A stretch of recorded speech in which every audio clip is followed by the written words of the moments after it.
ইউসুফ তাড়াতাড়ি বলে, হ্যাঁ রে মা, আমি দেখেছি তোমার আব্বা জান কবরে জ্বলতেছে, এটার কারণ একমাত্র তুমি। ও হুজুর, আমি কোনোদিন আমার আব্বাকে দেখি নাই। হুজুর, আমি কোনোদিন আমার আব্বা জানের সেবা যত্ন করতে পারি নাই। আমার আব্বা জান আমাকে জন্ম দেওয়ার পর আমার আব্বা জান ইন্তেকাল করেছেন। হুজুর, আমার আব্বা নাকি আমার জন্য কবরের আযাবে জ্বলতেছে। ইল্লাল্লাহ লা ইলাহা ইল্লাল্লাহ লা ইলাহা ইল্লাল্লাহ, আল্লাহ সারা মাবুদ নাই, আমার নবীজি সারা উপায় নাই। বলেন আল্লাহ সারা মাবুদ নাই, আমার নবীজি ছাড়া উপায় নাই। ওই নবীকে পাইতে হইলে, ওই নবীকে পাইতে হইলে হোসে পাকের দয়া চাই। লা ইলাহা ইল্লাল্লাহ লা ইলাহা ইল্লাল্লাহ। বন্ধু, নামাজ রোজা সাইরো না, কেহ মা বাবার খেদমত সাইরো না। আমার নবীর দরুদ ভুইল না, আমার নবীর দরুদ ভুইল না, আমার নবীজি তোমায় ভুলবে না। লা ইলাহা ইল্লাল্লাহ লা ইলাহা লা ইলাহা ইল্লাল্লাহ মুহাম্মাদুর রাসূলুল্লাহ সাল্লাল্লাহু আলাইহি ওয়াসাল্লাম। হে আমার এই মনের কান্দে গাউসুল আজম জামে মসজিদ এবং এলাকার যত আমার মুসলমান ইমানদাররা, এত সুন্দর করে পবিত্র ঈদে মিলাদুন নবী সাল্লাল্লাহু আলাইহি ওয়াসাল্লাম উপলক্ষে মনের কান্দে যুব সমাজের উদ্যোগে ৯তম বার্ষিক ওয়াজ দোয়ার মাহফিল যে এত সুন্দর করে সাজাইলেন। আজকের মাহফিলের যিনি প্রধান আকর্ষণ আল্লামা পীর মুফতি গিয়াসউদ্দিন আত-তাহেরী হুজুর আপনাদের মনের কান্দি এলাকায় এসে উপস্থিত হয়ে গেছে। আমার পরপরই হুজুর মূল্যবান তাকরীর করবেন। কিন্তু আপনারা যারা এই জান্নাতের বাগানে বসে গেলেন, এখনো যারা রাস্তাঘাটে দোকানপাটে ঘোরাফেরা করতেছেন, আমি আপনাদের সবার কাছে আবদার করব, এই জান্নাতের বাগান হয়তো আপনার আমার জন্য জীবনের শেষ জান্নাতের বাগান। আমি জানি না এলাকার কত মানুষ জানে তাদের মা, তাদের বাবা, তাদের দাদা দাদি বংশের মানুষকে কবরের মধ্যে শোয়ায়া আজকের জান্নাতের বাগান মাহফিলের ইন্তজাম করেছেন। আল্লাহর নবীর তিরমিজি শরীফের একটা হাদিস শরীফ পড়ে দেখলাম, নবী আমার বলে, উম্মত, দুনিয়ার জমিনে কোনো মানুষের যখন মা, কোনো মানুষের যখন বাবা, তার আওলাদ বংশধর যখন ইন্তেকাল করে, আর ওই এলাকার মধ্যে যখন কোরআন সুন্নাহর কোনো বাগান সাজানো হয়, আমার আল্লাহ তাআলা ওই মানুষগুলার রূহগুলাকে কবর থেকে উন্মুক্ত করে ছেড়ে দেয়। আর কবরবাসী রূহগুলা ওই জান্নাতের বাগানের ডাইনে বামে সামনে পেছনে ঘুরতে থাকে। তারা ভিক্ষুক যেমন ভাবে ভিক্ষা চায়, কবরবাসী রূহগুলা তেমন ভাবে ভিক্ষা চায়। আর বলতে থাকে, আমার সন্তান আছো নাকি, আমার আত্মীয় স্বজন আছো নাকি, তোমরা আমার জন্য একটু প্রাণ ভরে দোয়া করবা।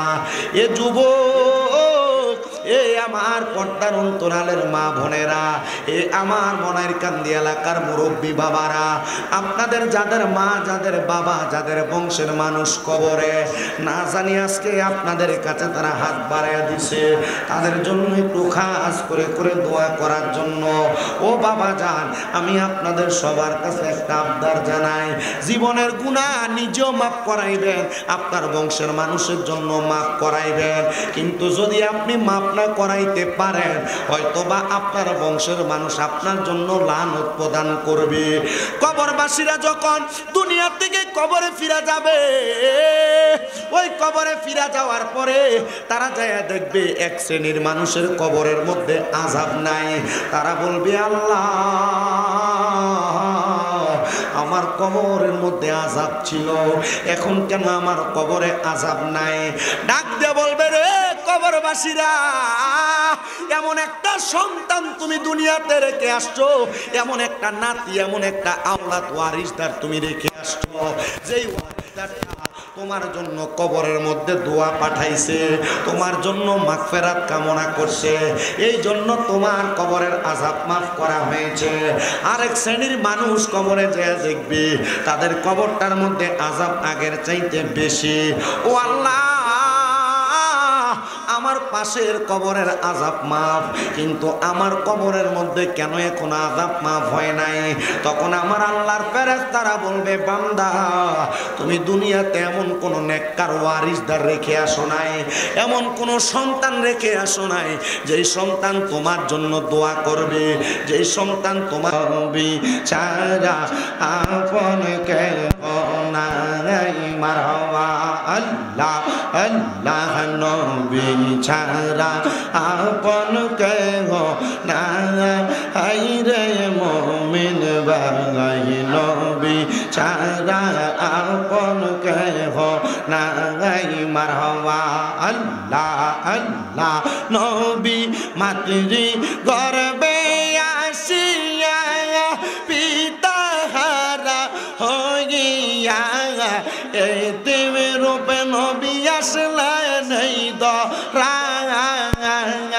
রব্বি হাবলি উম্মতি, কান্দেন দয়াল নবীজি, এখন তো কান্দেন মদিনা। আইরে মুমিন ভাই, নবী সারাই আমরা আপন কেহ নাই।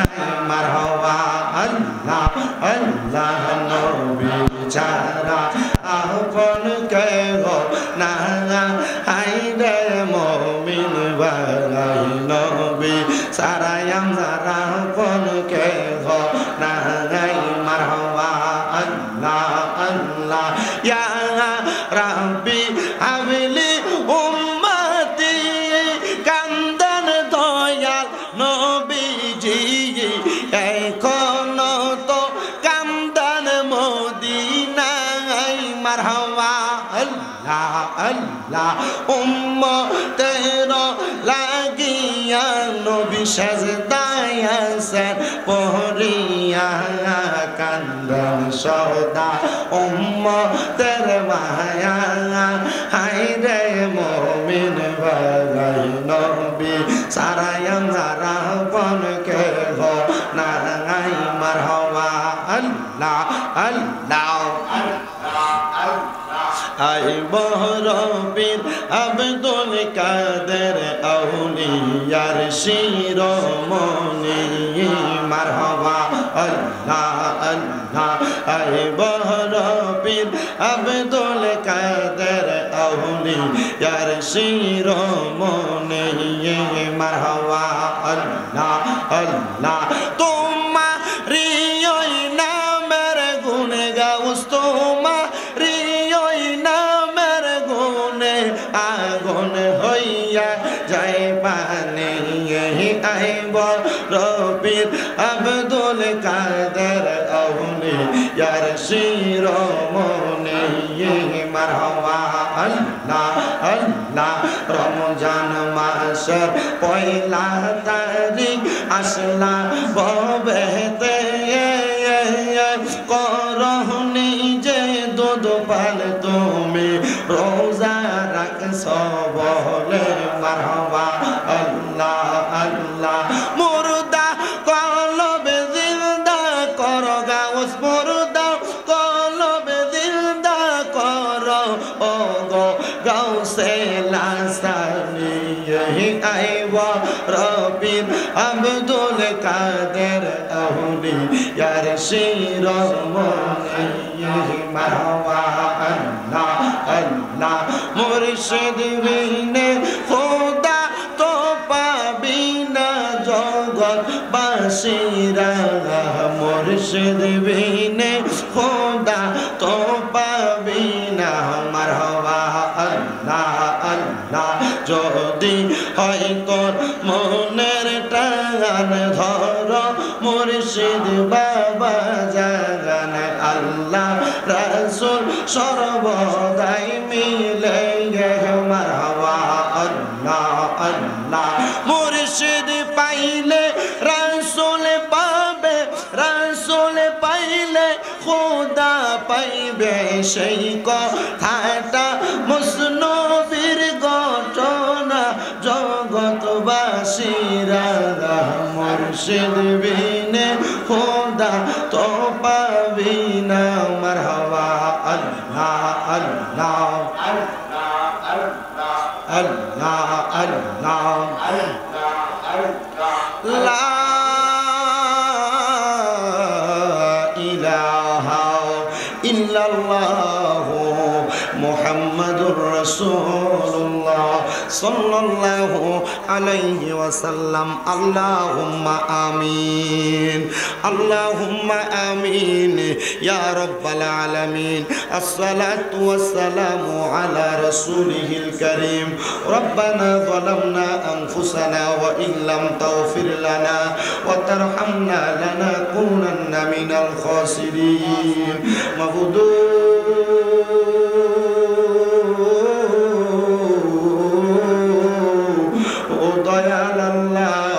আপনি কি আসমানে না জমিনে রে আল্লাহ না পারে না দরিয়ায় এ গত জীবনে আপনার কত তালাশ করলাম সন্ধান পাইলাম না আল্লাহ বহু সন্ধানের পরে এই নারায়ণগঞ্জ জেলার অন্তর্গত সোনারগাঁ মনারকান্দি গাউসুল আজম জামে মসজিদ প্রাঙ্গণে মহাপবিত্র ঈদে মিলাদুন নবী সাল্লাল্লাহু আলাইহি ওয়াসাল্লাম উদযাপন উপলক্ষে মনারকান্দি যুব সমাজের উদ্যোগে ৯তম বাৎসরিক ওয়াজ ও দোয়ার মাহফিল সাজাইয়া আমার সঙ্গে এই এলাকার দাড়িপাকা মুরব্বী বাবারা যুবক নওজোয়ান ভাইয়েরা ছোট্ট ছোট্ট মাসুম বাচ্চারা বিশেষ করে পর্দার অন্তরালের আমার মা বোনেরা মুনাজাতের মধ্যে হাত বাড়াইছে আল্লাহ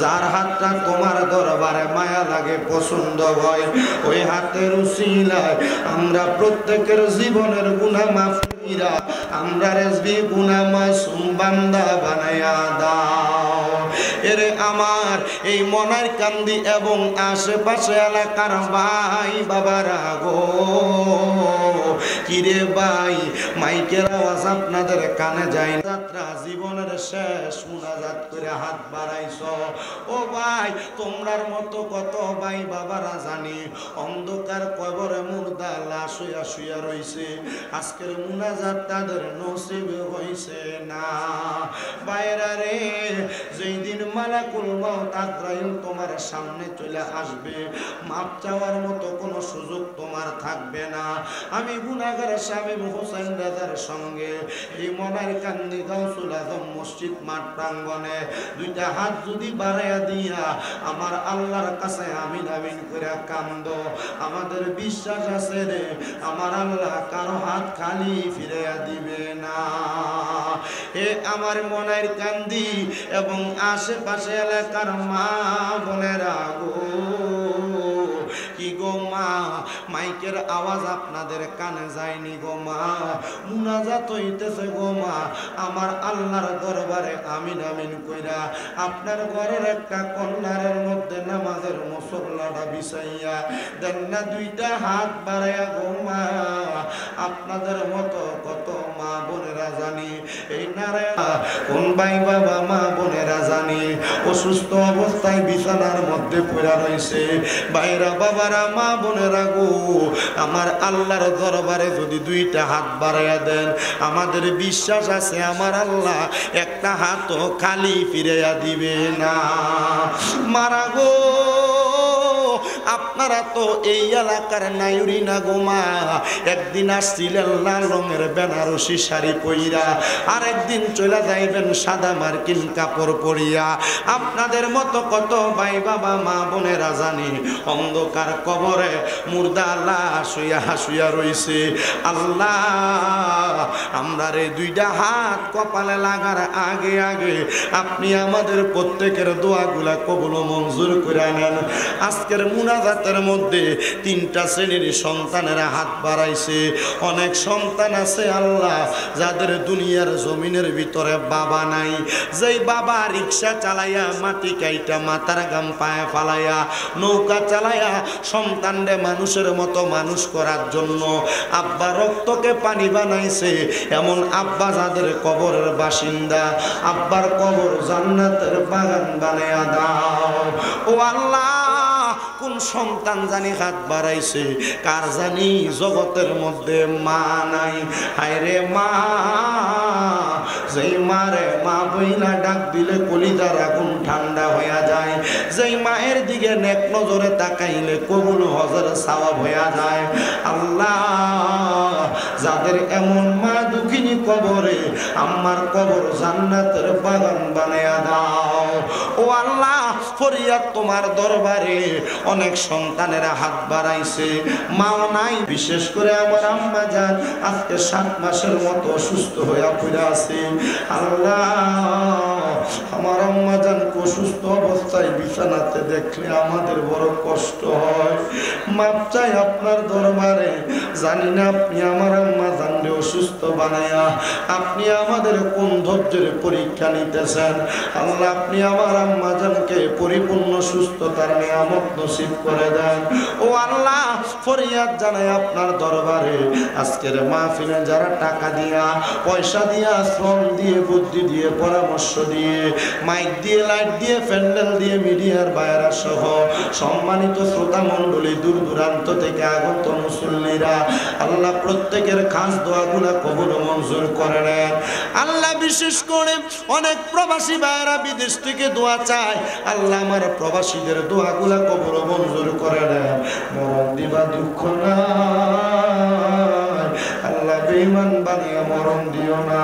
মরণের আগে বারবার মক্কা মদিনা তাওয়াফ জিয়ারত নসিব করায়া আমাদের প্রত্যেকের আখিরি জবানে মধুর কালেমা পড়ায়া দিয়েন, লা ইলাহা ইল্লাল্লাহু মুহাম্মাদুর রাসূলুল্লাহ সাল্লাল্লাহু আলাইহি ওয়াসাল্লাম। একটা গৌসুল আজম জামি মসজিদ প্রাঙ্গণে 9তম ওয়াজুদোয়ার মাহফিলে আমাদেরকে আসার বসার তৌফিক দিয়েছেন।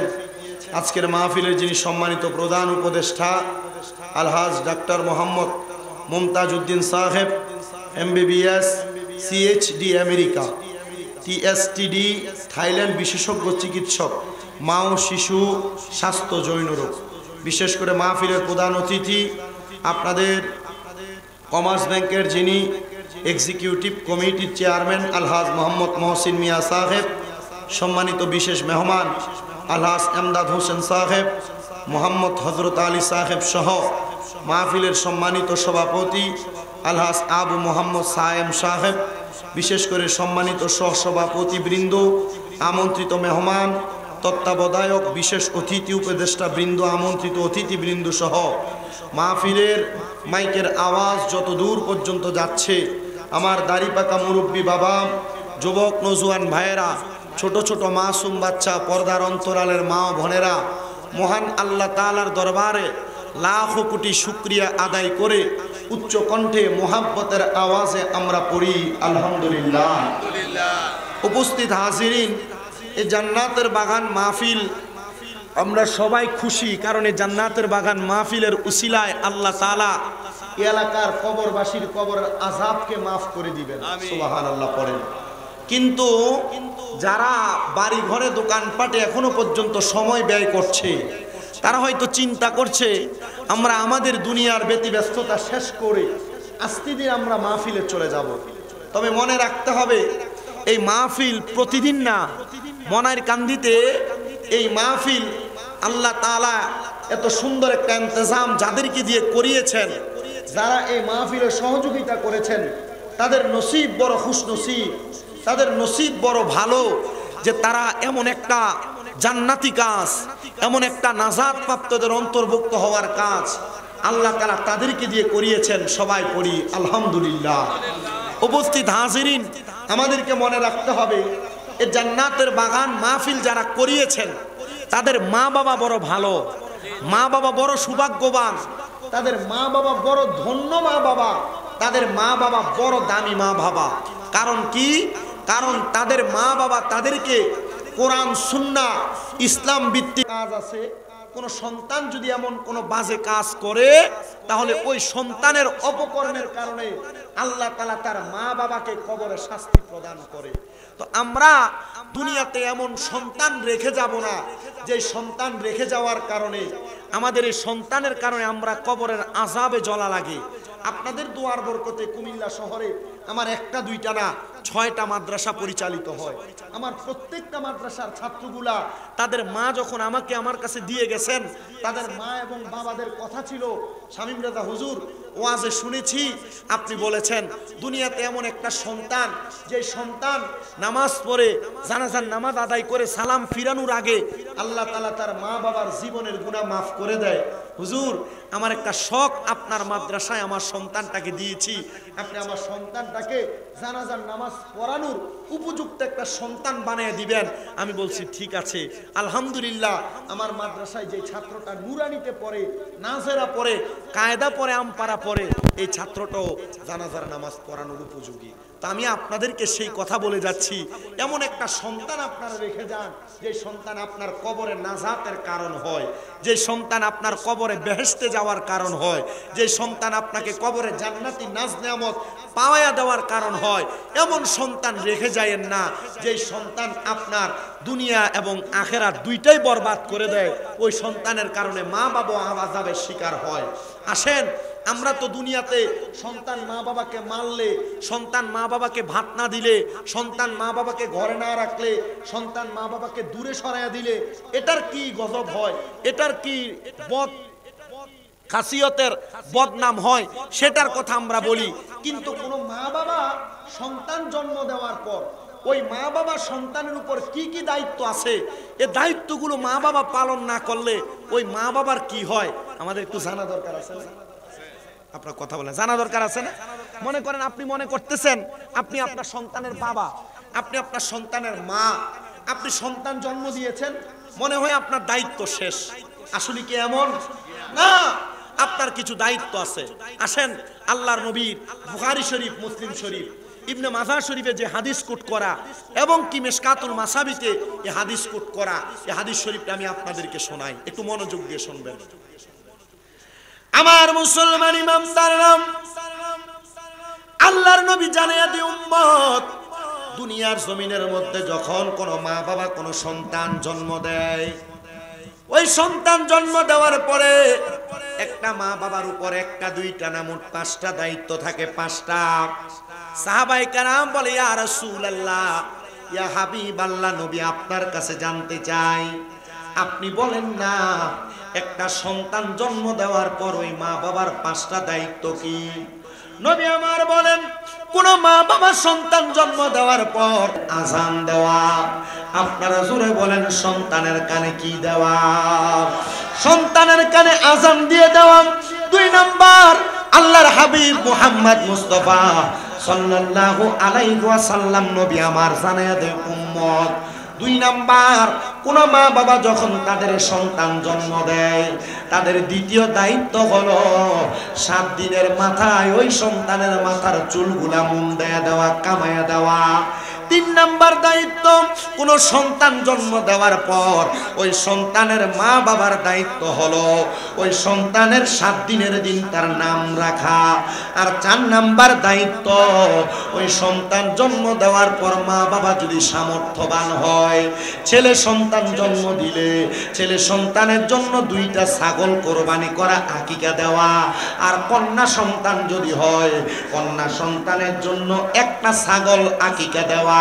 এটা তার মা বাবার দায়িত্ব। ইয়া রাসূলুল্লাহ, ইয়া হাবিবাল্লাহ, নবী আপনার কাছে আমরা জানতে চাই, আপনি বলেন না ওই মা বাবার দায়িত্বটা কি এটার মধ্যে সীমাবদ্ধ?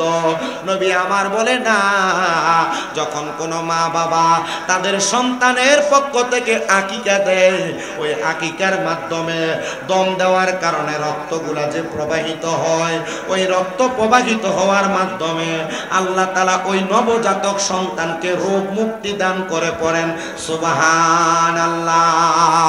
এ আমার মনের কামদির বাবা, আপনাদের সবার কাছে আমি একটা করজোরে আবদার জানাই, আপনাদের যাদের সন্তান জন্মগ্রহণ করেছে, আপনারা যারা এখনো পর্যন্ত সন্তানের আকিকা দেন নাই, আমি বলবো আপনারা মা বাবার দায়িত্ব হিসেবে আপনারা আপনাদের সন্তানের আকিকা প্রদান করে দিবেন। দেখবেন ছোট বাচ্চা জন্ম নিয়েছে, 2 দিন 5 দিন 7 দিন 1 মাস যায় নাই, প্রতি সপ্তাহে সপ্তাহে ডাক্তারের কাছে নিয়ে যায়। প্রতি সপ্তাহে ডাক্তার না দেখাইলে সন্তান মনে হয় অসুস্থ, মারা যাবে। ও বাবা, কোন মুসলমান যদি তাদের সন্তানের আকিকা আদায় করে, তাহলে ওই সন্তান রোগ থেকে হেফাজতে থাকে। তাহলে আমরা মা বাবা হিসেবে আমাদের দায়িত্ব, আমরা যেন আমাদের সন্তান জন্ম নেওয়ার পর ছেলে হলে 2টা ছাগল আর মেয়ে হলে 1টা ছাগল আমরা আকিকা প্রদান করি। ইয়া রাসূলুল্লাহ, ইয়া হাবিবাল্লাহ, নবীজি আপনার কাছে জানতে চাই, আপনি বলেন না আর কোন দায়িত্ব আছে? নবী আমার বলেন 5 নাম্বার দায়িত্ব কোন সন্তানকে মা বাবা জন্ম দেওয়ার পর ওই মা বাবার 5 নাম্বার দায়িত্ব হলো ওই সন্তানটাকে কোরআন শিক্ষা গ্রহণ করানো। এ বাবা, এই কোরআন এত দামি, এই কোরআন এত মর্যাদাওয়ালা, যদি কোনো মা বাবা তাদের সন্তানকে কোরআন না শিখায়, যদি কোনো মা বাবা তাদের সন্তানকে কোরআন শিক্ষা না দেয়, আল্লাহর নবীর তিরমিজি শরীফের হাদিসে মুবারাকা পড়ে দেখলাম, নবী আমার বলে উম্মত ওই সন্তানটা কাল ময়দানে মাশরে যাওয়ার পর ফুলসিরাতের পুলটা যেমন একবারে চিকন হবে, ওই সন্তানের বাবাকে ফুলসিরাতের এই পার আর ওই পারের মধ্যে লম্বা করে শোয়া দেওয়া হবে। ওই বাবার হাতগুলা থাকবে এক পাশে আর পাগুলা থাকবে আরেক পাশে। তখন সন্তানকে বলা হবে, সন্তান তুমি কোরআন তেলাওয়াত করো। সন্তান বলবে, আমার আব্বা আমার আম্মা আমাকে কোরআনুল কারীম শিক্ষা দেয় নাই। তখন ওই সন্তান তার বাবার বুকের মধ্যে পাড়া দিয়া ফুলসিরাতটা পাড়ি দিবে, ফুলসিরাতটা পাড়ি দিবে। চিন্তা করে দেখেন মুসলমান ইমানদার, আপনার যে সন্তান আপনার গায়ের মধ্যে একবার পা লাগলে 2-3 বার সালাম করে, কিন্তু আপনি যদি আপনার সন্তানকে কোরআন না শিক্ষা দেন, ওই সন্তান আপনার বুকে পাড়া দিয়া ফুলসিরাত পার হবে। অনেকে চিন্তা করে, হুজুর আমার মা আমার আব্বা জান আমারে কোরআনুল কারীম শিখায় নাই, তাহলে আমি আমার মা বাবার বুকে পাড়া দিয়ে পার হয়ে যাব। না না না, কোন মানুষ উপযুক্ত বয়সের হওয়ার সাথে সাথে ওই মানুষ যদি কোরআনুল কারীম শিক্ষা গ্রহণ না করে, তাহলে ওই ব্যক্তিকে কোরআনুল কারীম না শিক্ষা গ্রহণ করার জন্য আল্লাহর দরবারে জবাবদিহিতা করা লাগবে। এ যুবক ভাই, এ মুরব্বী বাবা, এ পর্দার অন্তরালের মা বোনেরা, দুনিয়ার গান বাজনা মোবাইলের হেডফোন কানে লাগে কত সুন্দর শ্রবণ করেন, দুনিয়ার যত রকমের কাজকর্ম আছে আপনি সব কাজ করতেছেন, কিন্তু আল্লাহ তাআলার কোরআনুল কারীম আপনি সুন্দর করে পড়তেছেন না, মুখস্থ করতেছেন না। মনে রাখতে হবে, এটার কারণে আল্লাহর কাছে জবাবদিহিতা করা লাগবে। এ দাড়ি পাকা মুরব্বী বাবা, আমি আপনাদের কাছে করজোরে আবদার জানাই, যারা কোরআন পড়তে পারেন আলহামদুলিল্লাহ, কিন্তু যারা কোরআনুল কারীম পড়তে জানেন না, এটার কারণে আপনারা সবাই আল্লাহ তাআলার কোরআনকে মুহাব্বত করবেন, বুকে ধারণ করবেন।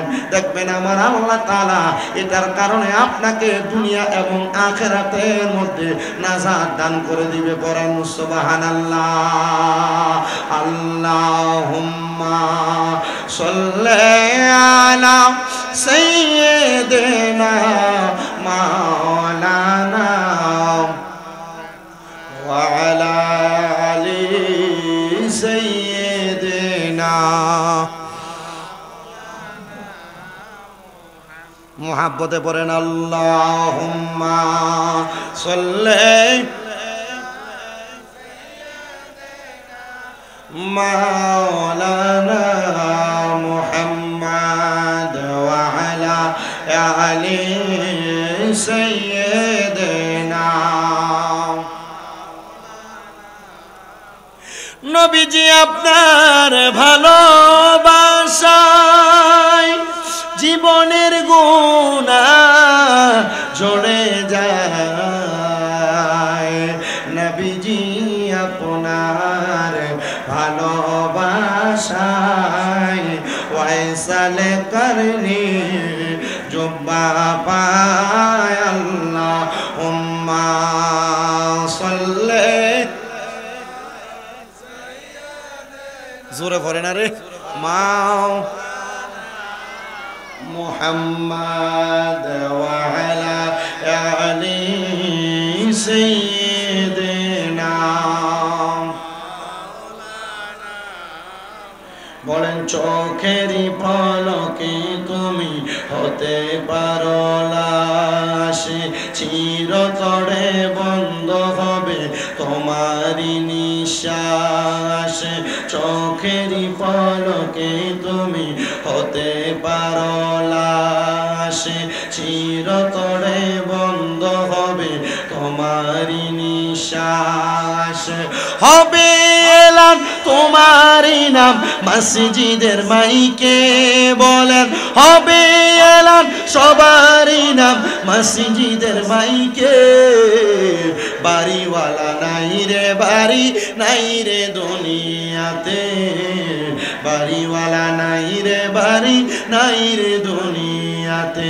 বলেন বাড়ি গাড়ি মেল ফ্যাক্টরি টাকার পাহাড়, বিলাসিতায় কেটেছে জনম কতই অহংকার।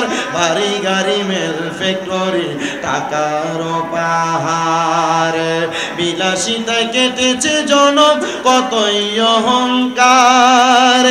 দামি কাপড় ছেড়ে হবে, দামি কাপড় ছেড়ে হবে সাদা কাফনে পরিতে।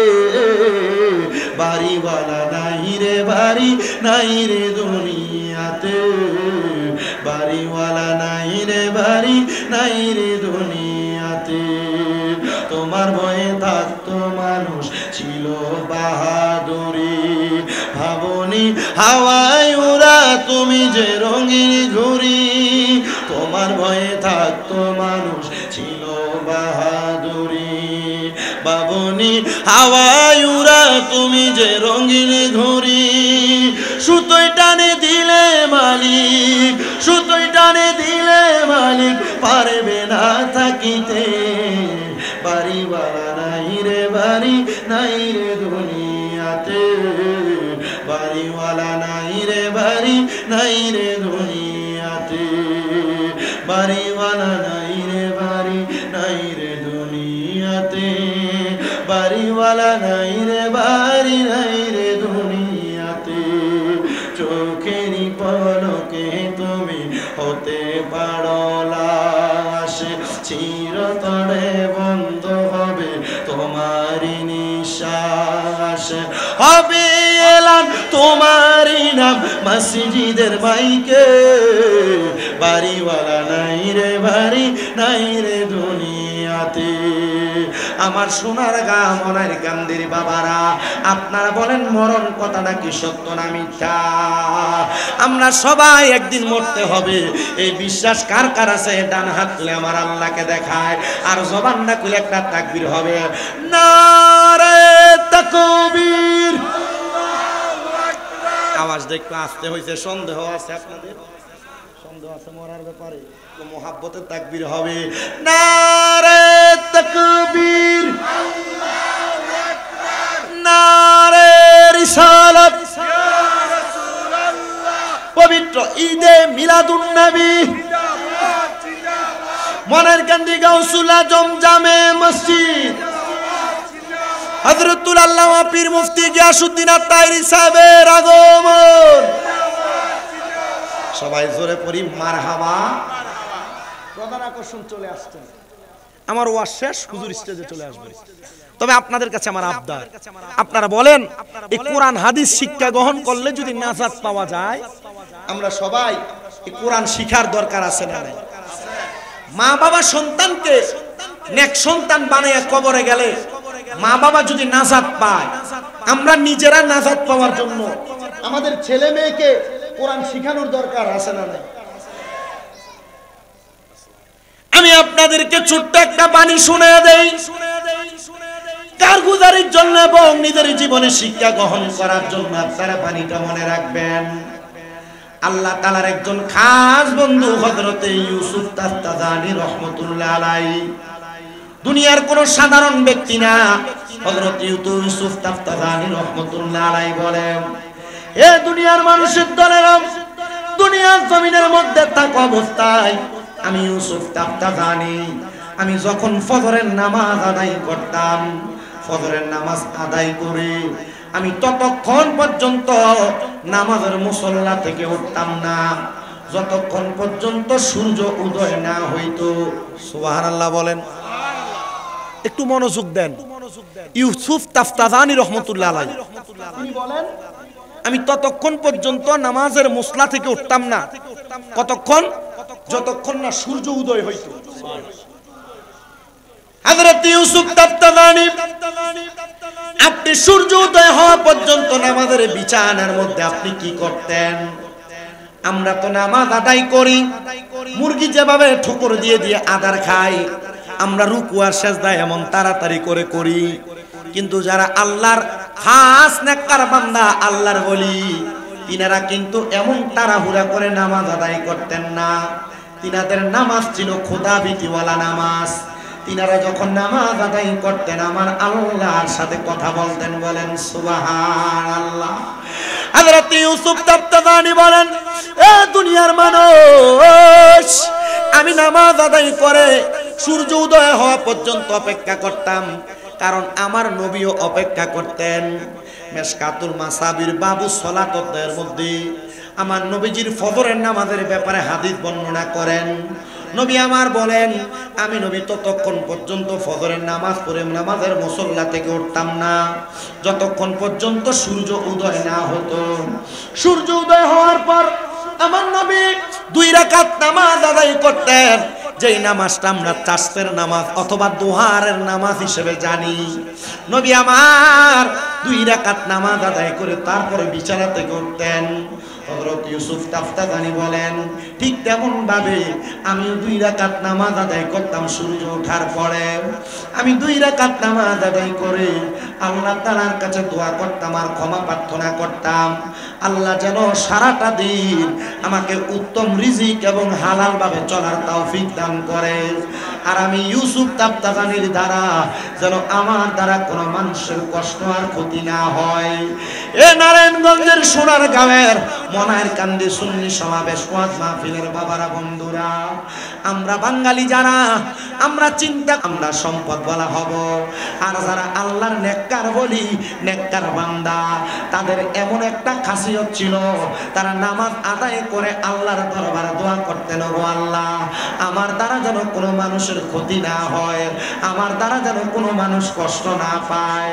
ও বন্ধু, যেই বন্ধু আলীদের, যে আল্লাহর খাস বন্ধুদের এমন খাসিয়ত ছিল, বাংলাদেশে কিছুদিন আগে ওই আল্লাহর ওলিদের মাজারের উপর হামলার আক্রমণ করা হয়েছিল, কিন্তু বাংলাদেশের সুশীল সমাজের কত মানুষ আছে, বাংলাদেশের মূর্তি বাংলায় কথা বলে, বাংলাদেশের বিভিন্ন জায়গায় নাচ গানে হামলা করলে কথা বলে, কিন্তু আল্লাহর ওলিদের মাজারে হামলা করেছে, ওই বিয়াদ্দবেরা কোনো কথা বলে নাই। তার মানে বোঝা যায় ডাল মে কুছ কালা হে, এটার ভিতরে কোনো লটর পটর আছে, এই জন্য আল্লাহর ওলির মাজার ভাঙ্গা নিয়ে তারা কোনো কথা বলে নাই। মনে রাখতে হবে, গান বাদ্দার ভিতরে আঘাত আসলে, মিছিল মিটিং এ আঘাত আসলে যাদের গা চলে, আর আল্লাহর ওলির মাজারের মধ্যে আঘাত আসাতে যাদের গা চলে নাই, এরা মুসলমান না, এরা মুনাফিক, এরা বেঈমান। আল্লাহর ওলিদের ব্যাপারে বাজে মন্তব্য করা, আল্লাহর ওলির মাজারের মধ্যে হামলা করা, আক্রমণ করা, এটা ভালো খাসিয়ত না, এটা বদ খাসিয়ত। কি খাসিয়ত? এটা বদ খাসিয়ত। কেমন বদ খাসিয়ত? ছোট বাচ্চারা যখন খেলা করে, আমাদের এদিকে এটাকে বালুবাতি খেলা বলে, বাচ্চারা বালু দিয়ে ঘর বানায়, বালু দিয়ে প্যাক দিয়ে দেখবেন ডেক বানায়, ডেক্সি বানায় না? এই 10-15টা বাচ্চার মধ্যে একটা বাচ্চা থাকে খুব দুষ্ট, যে বাচ্চাটা যে মনে করেন 5 জনের খেলার মাঝখানে কিছু ধুলাবালি মাইরা দেয়, অথবা পাড়ায় এগুলা সব ভাঙ্গা দেয়, আছে না? এটারে কি বলেন আপনারা? দুষ্ট। এই বাংলাদেশের সোনার সংসার সাজাইছেন আল্লাহর ওলিরা, কথা বলে না কেন? আপনারা শাহজালাল ইয়ামিনী আইসা আমরার পরনের ধুতি খুললে আমরার লুঙ্গি পরাইছে, কথা বলে না কেন? নারায়ণগঞ্জে বড় বড় আল্লাহর ওলি নাই? ঢাকা শহরে বড় বড় আল্লাহর ওলি নাই? চট্টগ্রামে বড় বড় আল্লাহর ওলি নাই? সোনার বাংলাদেশের প্রত্যেকটা জেলায় জেলায় এক একজন করে আল্লাহর বড় কুতুব নাই? এই কুতুবরা বাংলাদেশকে সাজাইছে, ওই মাঝখান দিয়ে আইসা বাচ্চাদের খেলনারে পাড়াইয়া দিয়ে ভাঙ্গা দেয়, এটারে বলে দুষ্ট। আর বাংলাদেশে আল্লাহর ওলিদেরকে 5 আগস্টের পরে যারা ওলিদের মাজার ভাঙছে এরাও তেমন দুষ্ট, এরা বেঈমান, এরা নাফরমান, এরা মুসলমান হতে পারে না। আপনাদের কাছে করজোড়ে আবদার করি, আউলিয়া কেরামের দরবার কেউ ছাড়বেন না। আউলিয়া কেরামের দরবারের অনুসারী হবেন। আউলিয়া কেরামের দরবারে আপনাকে কোরআন সুন্নাহ মোতাবেক যে হক দিক দেখায় আপনি সেগুলা মানবেন, কথা বলেন। কোরআন সুন্নাহর বহির্ভূত কোনো কাজ আমি বলবো হারাম। কোরআন সুন্নাহ বহির্ভূত কোনো কাজ করে আমি বলবো সেখান থেকে দূরে যান। যে আল্লাহর ওলির দরবারে কোরআন সুন্নাহ মোতাবেক আপনাকে চলার পথ দেখায় আপনি সেভাবে চলবেন। রাজি আছেন না? নাই?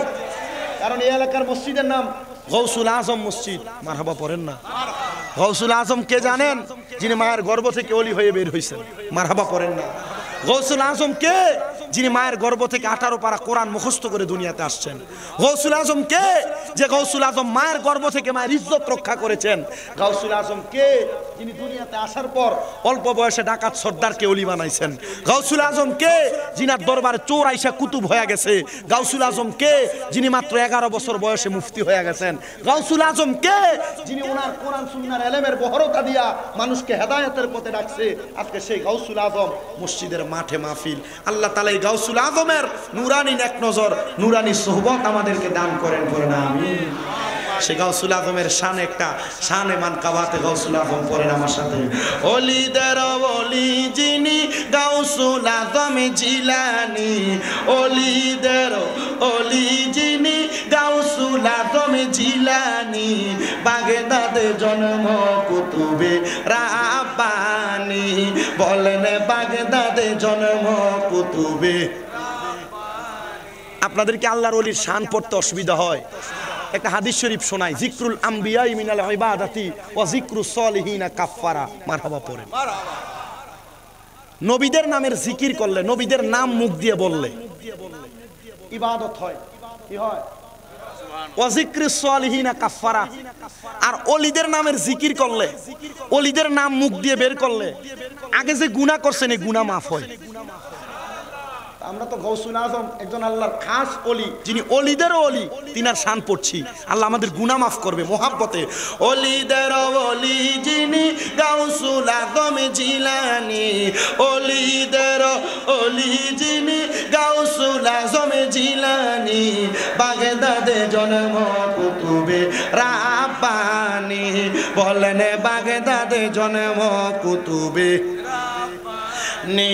বলেন বংশ তোমার হাসান হুসাইনি, তুমি গাউসে মা ফাতেমার নয়নের মনি। বলেন বংশ তোমার হাসান হুসাইনি, তুমি গাউসে মা ফাতেমার নয়নের মনি।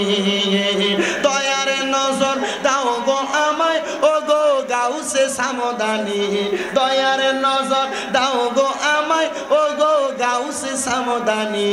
বাগদাদে জন্ম কুতুবে রাব্বানী, গাউসে বাগদাদে জন্ম কুতুবে রাব্বানী। বলেন ওলিদের ওলি যিনি গাউসুল আজম জিলানী, ওলিদের ওলি যিনি গাউসুল আজম জিলানী, বাগদাদে জন্ম কুতুবে রাব্বানী। গাউসে বাগদাদে জন্ম কুতুবে রাব্বানী। হায়রে তোমার কাঁধে নবীজির কদম, সব ওলিদের কাঁধে তুমি গাউসের কদম। বলেন তোমার কাঁধে নবীজির কদম, সব ওলিদের কাঁধে তুমি গাউসের কদম। মুর্দা কলব জিন্দা করো ও গো গাউসে সামদানি, মুর্দা কলব ও গো গাউসে সামদানি বাগদাদে জন্ম কুতুবে রাব্বানি গাউসে বাগদাদে জন্ম কুতুবে মোহাব্বতের আওয়াজে পড়েন ইয়া ওলি আল্লাহ। আমার বাবাজিরা, আমি আপনাদেরকে যে আল্লাহর খাস নেককার বান্দার কথা আমি আপনাদেরকে শোনাইতেছিলাম, ওনার নাম হলো হযরতে ইউসুফ তাফতাদানি রহমতুল্লাহ আলাইহি। তিনি বলেন, আমি প্রত্যেক দিন ফজরের নামাজ আদায় করার পরে নামাজের মুসল্লার মধ্যে বসে থাকতাম এবং নামাজের মুসল্লার মধ্য থেকে আমি সূর্য উদয় হওয়ার পরে 2 রাকাত নামাজ আদায় করতাম, দুহারের চাষের নামাজ।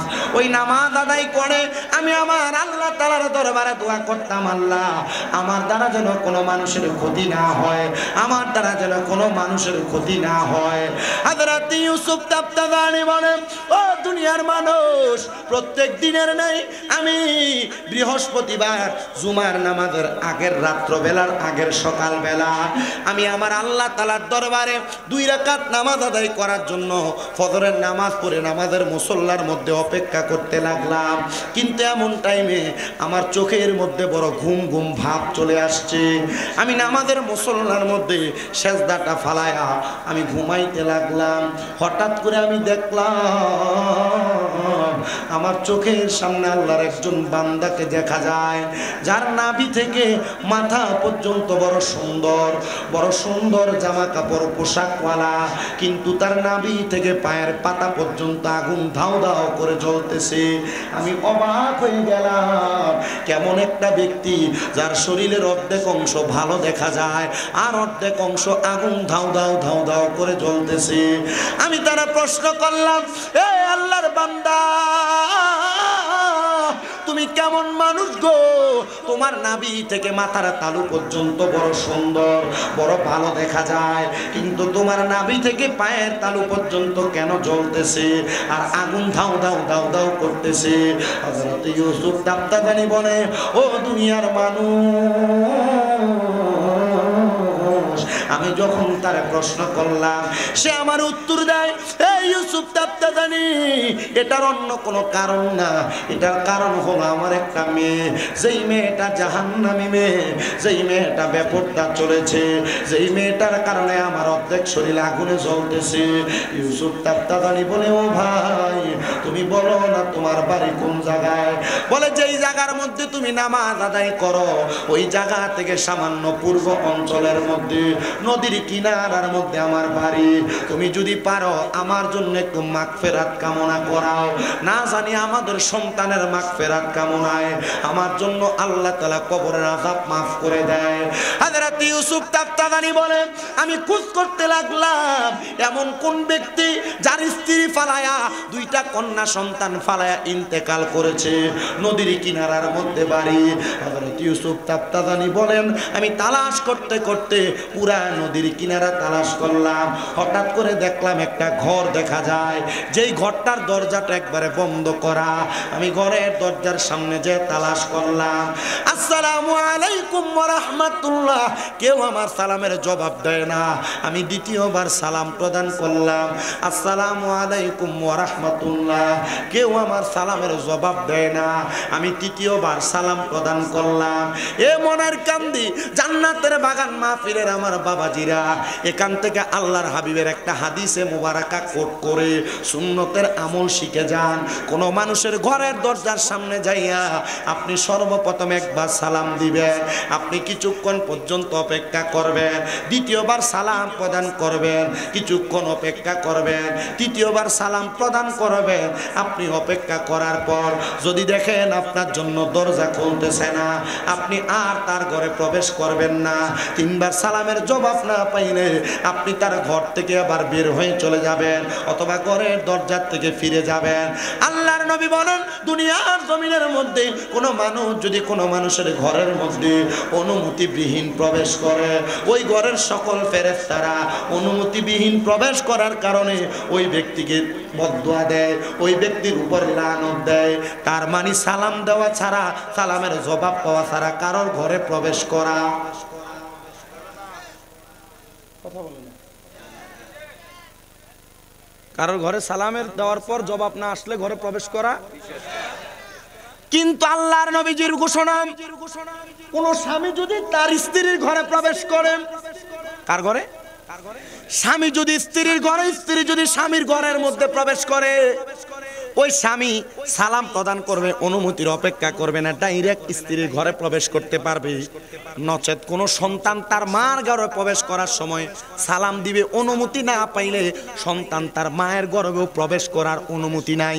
বেশি উপরের ক্লাসে পড়া লাগবে না, মাদ্রাসার ক্লাস 9-এর হাদিসের কিতাবের বাবু সালাম অধ্যায়ে হাদিসগুলো লিপিবদ্ধ করা।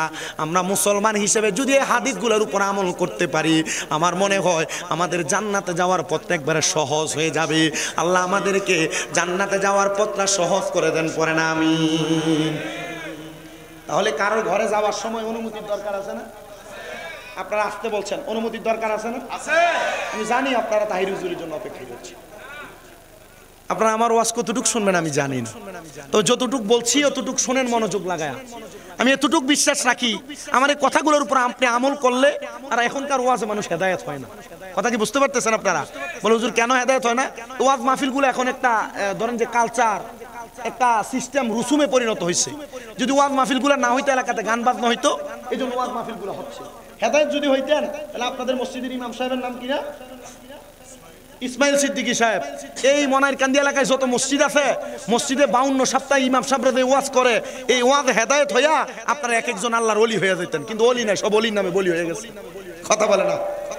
এই হেদায়েত যদি হইতেন, মসজিদের ইমামের ওয়াজে হেদায়েত হইতেন। কুমিল্লা থেকে আর ব্রাহ্মণবাড়িয়া থেকে 2 হুজুর আইনা ওয়াজ করানোর দরকার ছিল না। তবে হ্যাঁ, এই ওয়াজ মাহফিলের মাধ্যমে মানুষকে হেদায়েতের পথ দেখানো হয়। কোনো মানুষ গুনার কাজ ত্যাগ করতে বাধ্য হয়, কোনো মানুষ বাজে কাজ, গান বাজনা থেকে দূরে থাইকা ওয়াজ মাহফিলের মাধ্যমে কোরআন সুন্নাহর পথে চলার জন্য মনটা নরম হয়। আল্লাহ তাআলা এই ওয়াজ মাহফিলের উসিলায় আমাদেরকেও মাফ করেন, পড়েন আমিন। সবাই দুরূদ শরীফ পড়েন। আল্লাহুম্মা সাল্লি।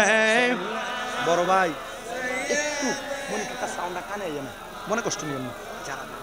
থাক থাক, দাঁড়ায় থাক, আপনারও বসতে বললেন না। থাক থাক, এনে থাক, চল। ওই মাই মা,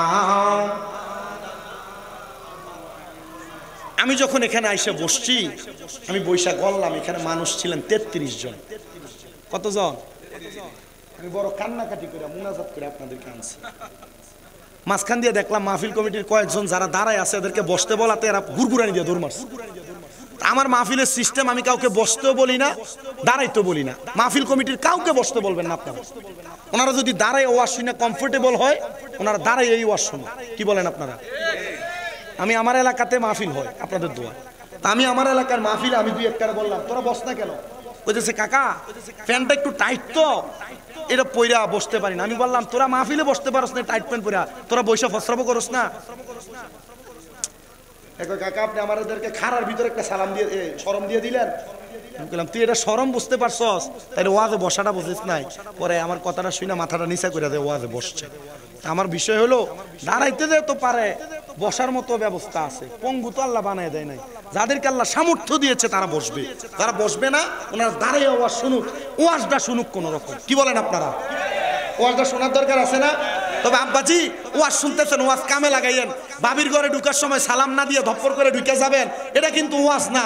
এই ওয়াজে কাজে লাগাইতে হইলে কারোর ঘরে যখন এই মনাইরকান্দির মানুষ ভবিষ্যতে প্রবেশ করবে, সালাম দিয়ে প্রবেশ করবে না সালাম ছাড়া? কথা বলে না, সালাম দিয়া না সালাম ছাড়া?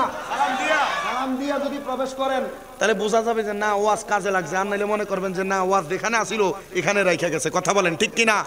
কিন্তু আরেকটা অসুবিধা আছে, ঘরে যদি আজকে যে সালাম দেন, মহিলা মানুষদের একটু টেট না, টিকটক আর শর্ট ভিডিও দেখে এখন মাথাটা একটু চালাক হয়ে গেছে গা, এরা খুব বুদ্ধিমান হয়েছে।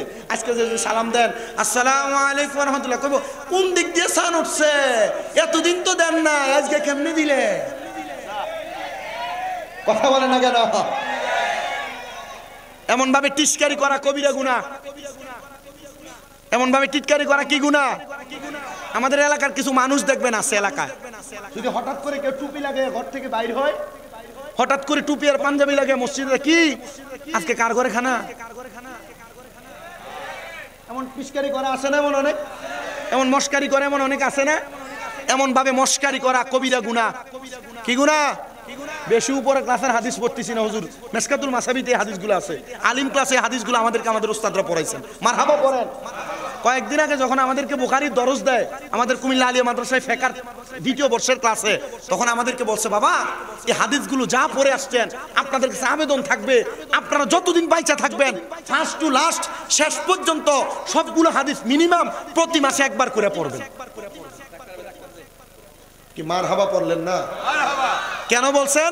তার মানে হাদিসগুলো যদি আমরা রিভার্স করি, তার মানে রিঅ্যাপ্লাই করে করে পড়ি, তার মানে এগুলো আমাদের ব্রেনে থাকবে, আমি মানুষকে বলতে পারবো। আল্লাহ কবুল করেন, পড়ে না? আমি আপনাদেরকে যে কথা বলতেছিলাম, হযরত ইউসুফ তাফতাদানি ঘরের দরজার মধ্যে একবার সালাম দিলেন, কিন্তু তার সালামের জবাব পেলেন না। দ্বিতীয়বার সালাম দিলেন, তার সালামের জবাব পেলেন না। তৃতীয়বার সালাম প্রদান করলেন, তার সালামের জবাব পেলেন না। হঠাৎ করে দেখতে পাইলেন ঘরের দরজার মধ্যে কে একটা জানি মেয়ে উগ্রভাবে ঘরের দরজাটা খুলে ভাত খাওয়ার পর যে পানিগুলা থাকে, ভাত খাওয়ার পর আমাদের হাত ধোয়া যে পানি থাকে, এটা আপনারা কি পানি বলেন? আইডা পানি। কুমিল্লার ভাষার সাথে মোটামুটি মিল আছে। ভাত খাওয়ার পর যে আইডা পানি আছে, ওই আইডা পানি একটা বোলের মধ্যে করে হযরত ইউসুফ তাফতাদানি বলে, ওই মেয়েটা আমার শরীরের মধ্যে এভাবে ফিক্কা মারছেন, এভাবে মেলা মারছেন। আমি চিন্তা করলাম কে সেই মেয়ে। আমি তিনবার সালাম দিলাম, সালাম দেওয়ার পর জবাব দেওয়া ওয়াজিব। ঘরের মধ্য থেকে জবাব তো দেয় নাই, ডাইরেক্ট আমার গায়ের মধ্যে পানি ফিক্কা মারছেন।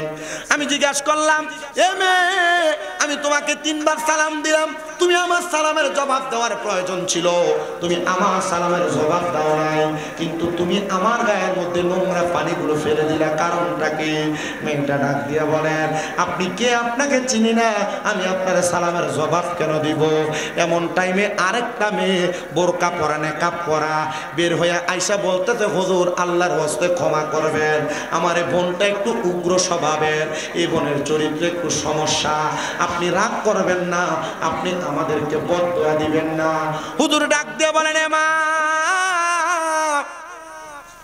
আমি এখন বুঝতে পারলাম তোমার আব্বা জান কবরে কেন আযাবের শিকার।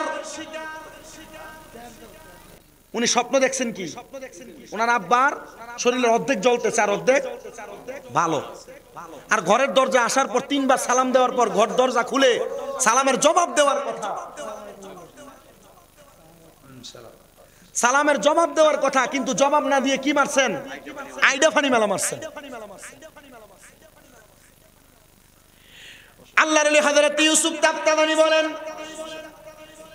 আমি এখন বুঝতে পারছি কেন তোমার বাবার কবরের মধ্যে আযাব হচ্ছে। দুইটা মেয়ে বড় হতবিলম্ব হইয়া হতবাক হইয়া তাকিয়ে রইলেন। হুজুর কি বললেন? আমার আব্বা জান তো এখন মারা যান নাই, আমার আব্বা জান তো আরো অনেক আগে ইন্তেকাল করেছেন, আপনি বলতেছেন আমার আব্বাকে নাকি আপনি দেখেছেন কবরে জ্বলতেছে, কারণটা কি? আপনারা বলেন, আল্লাহর যারা খাস বান্দা, আল্লাহর যারা নেককার ওলি, আল্লাহর যারা বন্ধু, ওনাদের এমন অদৃশ্য খবর দেখার ক্ষমতা দিয়েছেন একজন, তিনি কি? আল্লাহর নাম নিতে কষ্ট হচ্ছে, মুহাব্বতে বলেন তিনি কে? হযরত ইউসুফ তাফতাদানি বলে, হ্যাঁ রে মা, আমি দেখেছি তোমার আব্বা জান কবরে জ্বলতেছে, এটার কারণ একমাত্র তুমি। ও হুজুর, আমি কোনোদিন আমার আব্বাকে দেখি নাই, হুজুর আমি কোনোদিন আমার আব্বা জানের সেবা যত্ন করতে পারি নাই। আমার আব্বা জান আমাকে জন্ম দেওয়ার পর আমার আব্বা জান ইন্তেকাল করেছেন।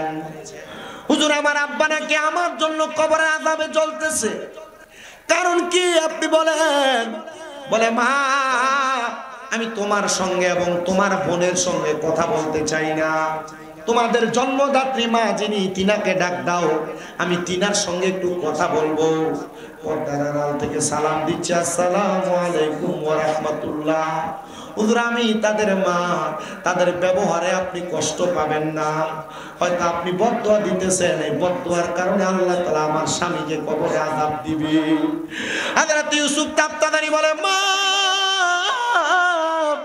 শোনেন মা, আপনার দুইটা মেয়ের মধ্য থেকে যেই কোনো এক কামের অপকর্মের কারণে আল্লাহ তাআলা আপনার স্বামীকে কবরে আযাব দিতেছে গো মা, আপনি বলেন না আপনার কোন মেয়েটা এমন ভাবে চলাফেরা করে যার কারণে আপনার স্বামীর কবরে আযাব।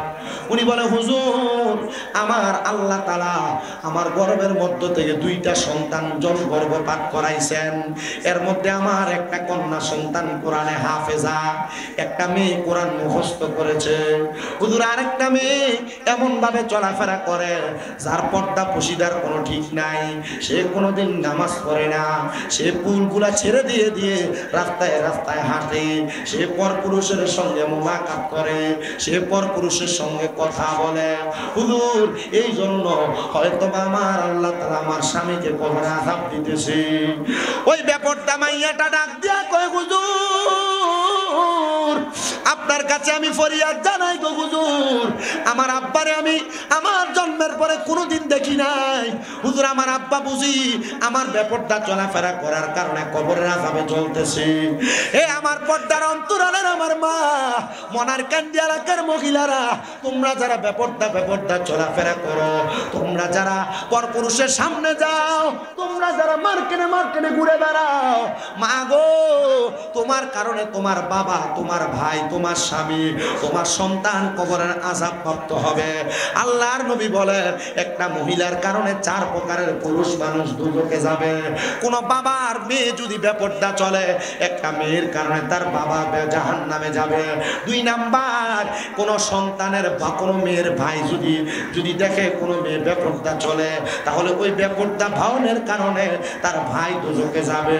কোন স্ত্রী যদি বেপরদা চলে, তাহলে ওই স্ত্রীর কারণে তার স্বামী কবরে দুজকে যাবে। আর কোন মা যদি বেপরদা চলে, ওই মায়ের কারণে তার সন্তান দুজকে যাবে। আমি আপনাদের সবার কাছে আবদার জানাই, আপনারা আপনাদের মা, আপনাদের স্ত্রী, আপনাদের বোন, আপনাদের বউকে আপনারা একটু পর্দা করানোর চেষ্টা করবেন, নচেত আপনারা এদের কারণে নিজেরাই জাহান্নামের আগুনে জ্বলা লাগবে। এ দুনিয়ার মানুষ, এ আমার নারায়ণগঞ্জের সোনারগাঁওয়ের মনার কান্দি জান্নাতের বাগানের বাবা, ওই বেপরদা মহিলা হযরত ইউসুফ তাফতাদানের ডাক দিয়া বলেন হুজুর এমন কোন কাজ আছে নাকি যেটা করার কারণে আল্লাহ তাআলা আমার আব্বা জানরে কবরে আযাব দিবে না? হুজুর বলে মা তুমি এখন থেকে ওয়াদা করো আর গুনার কাজ করবা না। মাইয়াটা ডাক দিয়া কই হুজুর আপনি আমারে কিছু সবক দেন, যেই সবকের মাধ্যমে আমি গুনার কাজ করব না।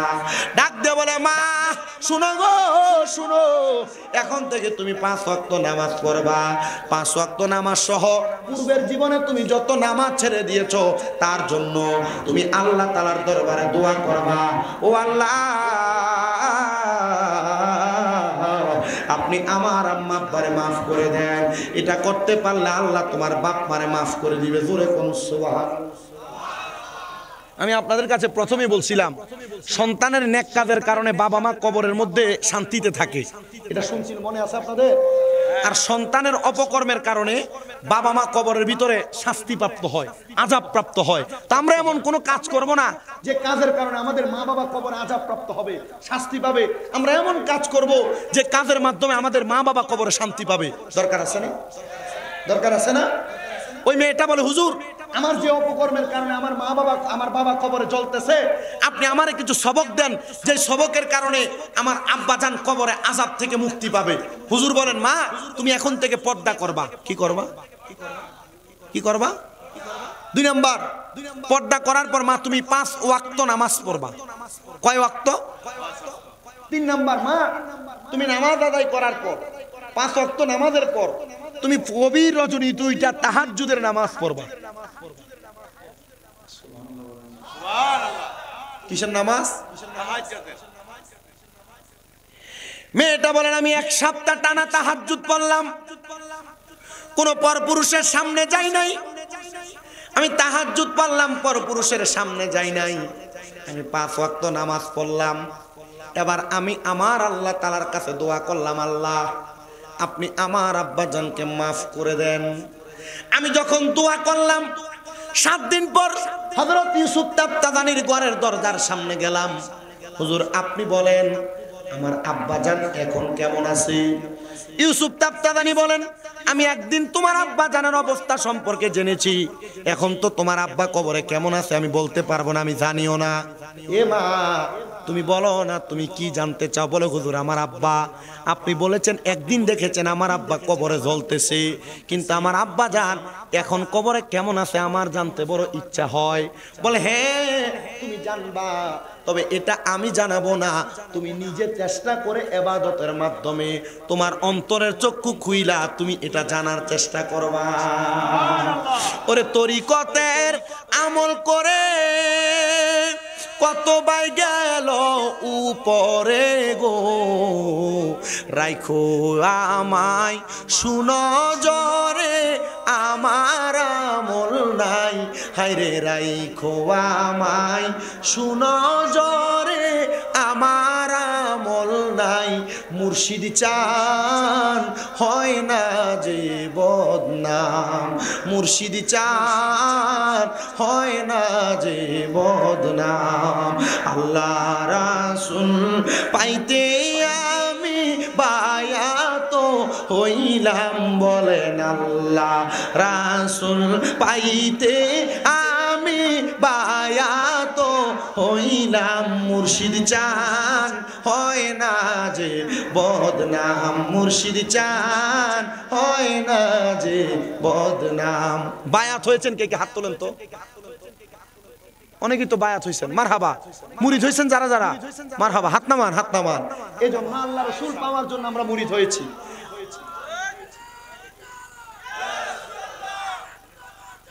জিন্দাবাদ, মারহাবা পড়েন। তরিকতের একজন পাগল এটা সক্রিয় এখন পাওয়া গেছে, মারহাবা কন্যা, আরো জোরে কন্যা মারহাবা। আল্লাহ কবুল করেন, আমাদেরকে তরিকত এবং আউলিয়া কারামের ছায়া তলে থাকার তৌফিক দান করেন, করেন আমিন। আমরা আল্লাহ এবং রসুলকে পাওয়ার জন্য ভক্কানি পীর মাশেকের হাত ধরেছি, ঠিক না? একটু মুহাব্বতে আপনারা পড়েন, আল্লাহ রাসূল পাইতে আমরা বায়াত হইলাম, বলেন আল্লাহ রাসূল পাইতে আমরা বায়াত হইলাম। মুর্শিদ চান হয় না যে বদনাম, মুর্শিদ চান হয় না যে বদনাম। আরে তুমি যেদিন যাবে চলে আমার রাইখো সঙ্গেতে গো, তুমি যেদিন আমি যেদিন যাব চলে এই দুনিয়ার মায়া ছেড়ে গো, রাইখো আমায় সুনজরে আমার আমল নাই, হায়রে রাইখো আমায় সুনজরে আমার আমল নাই। মুর্শিদ চান হয় না যে বদনাম, মুর্শিদ চান হয় না যে বদনাম, বলেন আল্লাহ রাসূল পাইতে আমি বায়াত হইলাম, বলেন আল্লাহ রাসূল পাইতে দরবারে আমি 13 বার পর্যন্ত গুনছি, এরপরে আর গনি নাই। আমাকে অনেকবার আল্লাহ তাআলা খাজা গরিবে নওয়াজের দরবারে নিয়েছেন।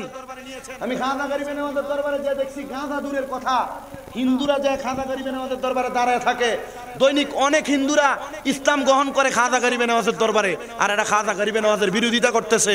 তো তোমরা বিরোধিতা করো, খাজা গরিবে নওয়াজ ওনার ঢঙ্কা ওইখানে চালাইতেছেন।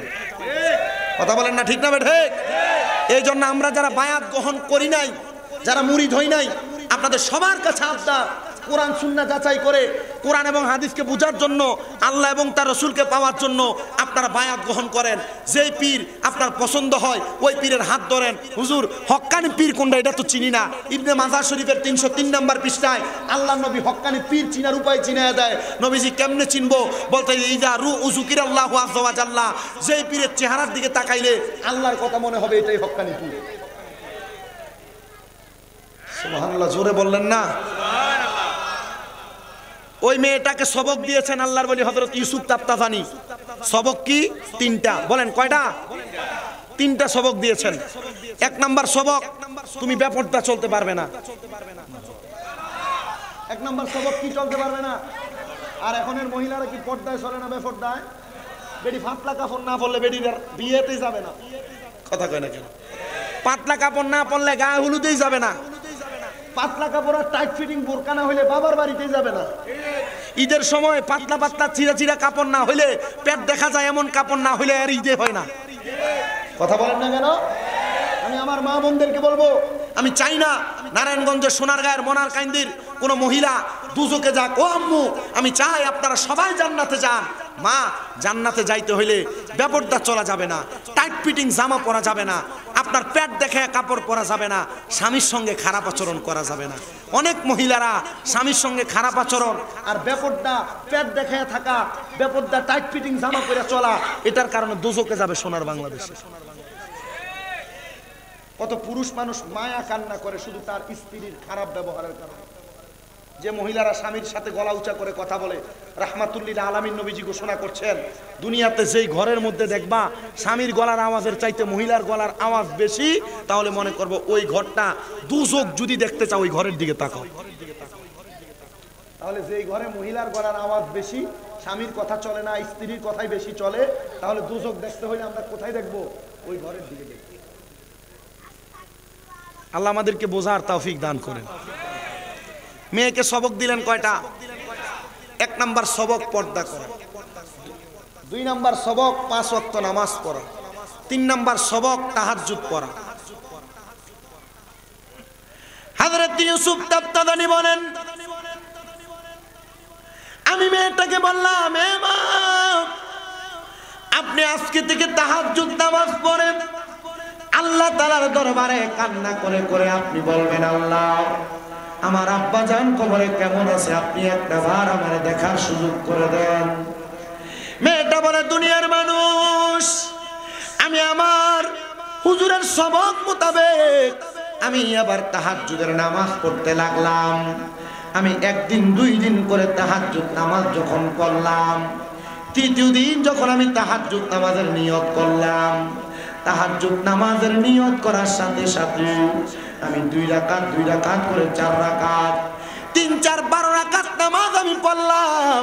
নামাজ পড়ার পরে আমি হঠাৎ করে আবার নামাজটা শেষ করে সেজদায় গিয়ে আমার আব্বার জন্য কান্না করতে লাগলাম। আল্লাহ গো, আমি আমার আব্বা জানকে কোনোদিন দেখি নাই, আপনি আমার তাহাজ্জুদ নামাজের ওসিলায় আমার আব্বা জানকে মাফ করে দেন। মেয়েটা বলে, আমি কান্না করতে করতে নামাজের মুসল্লার মধ্যে বেহুশ হয়ে গেলাম। হঠাৎ করে আমি দেখলাম গো, আমার আব্বা জান সাদা রঙের পোশাক পরা, সুন্দর জামা কাপড় পরা, আর আমার আব্বা জানের ডাইনে বামে সামনে পেছনে জান্নাতি হুর গিলমানরা হাঁটতেছে। আমি প্রশ্ন করলাম, কে? উনি বলে, ও আমার কলিজার টুকরা কন্যা সন্তান, আমি বললাম, তোমার জন্মদাতা বাবা। ও বাবা, আপনি তো জাহান্নামের আগুনে জ্বলার কথা, আপনার শরীর বড় সুন্দর, বড় সুন্দর, কারণটা কি? কেন আপনার শরীর এত সুন্দর আর মায়াবী দেখা যায়? মেয়েটার বাবা ডাক দিয়া কয়, মা, কেন এত সুন্দর দেখা যায় জানো? তুমি কন্যা সন্তান, যেই দিন বলেছ আর বেপরদা চলবে না, যেই দিন থেকে 5 ওয়াক্ত নামাজ পড়া শুরু করে দিয়েছো, আর যেই দিন থেকে নামাজ আদায় করার পরে তাহাজ্জুদ নামাজ পড়ে তুমি আমি আব্বার জন্য দোয়া করতেছ, আমার আল্লাহ তাআলা তুমি কন্যা সন্তানের দোয়ার বরকতে আমি আব্বার কবর নাজাতের ফয়সালা করে দিয়েছে। জবান খুলে জোরে জোরে পড়েন না সুবহানাল্লাহ। আরে জান্নাতের চাবি আমার মা গো, জান্নাতের চাবি আমার মা। ওরে মা, যার বেঁচে নাই তার মতো দুঃখী নাই, মা যার বেঁচে নাই তার মতো দুঃখী নাই, খালা ফুফু মায়ের মতো না, চাচা জেডি চাচি জেডি মায়ের মতো না। জান্নাতের চাবি আমার মা, জান্নাতের চাবি আমার মা, জান্নাতের চাবি আমার মা।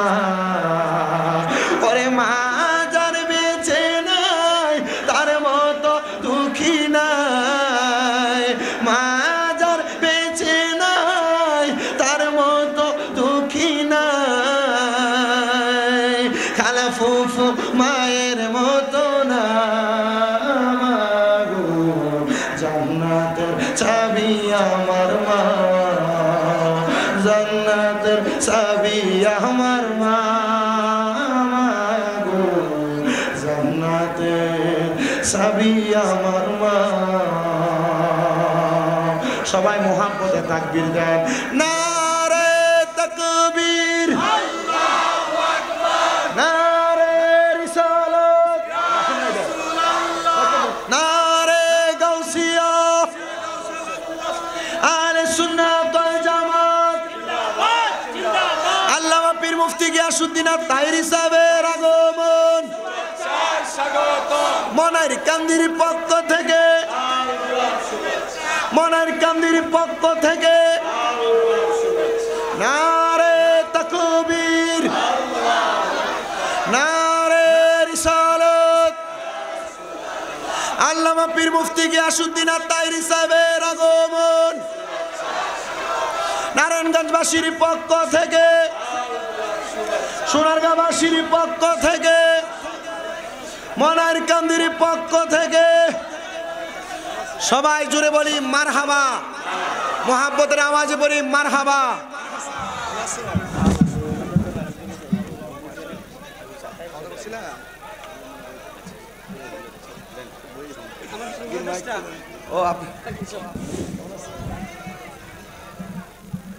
সবাই মোহাব্বতে বলি মারহাবা।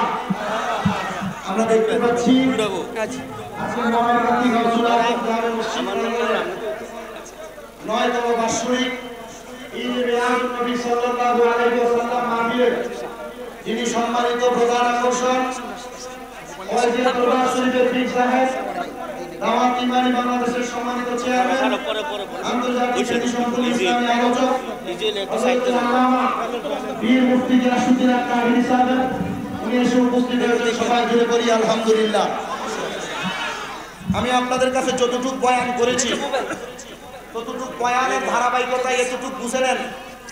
একটা সন্তান তার নেক আমলের মাধ্যমে তার বাবাকে জান্নাতি বানাইতে পারছেন, পারেন কি পারেন না? তা আমি আপনাদেরকে আজকের ওয়াজ দিয়ে এতটুকু বুঝাই দিলাম যে আপনারা যদি আজকের মাহফিলে বসে মনার কান্দির যারা যারা টাকা পয়সা দিয়ে এত সুন্দর জান্নাতের বাগান সাজিয়েছেন,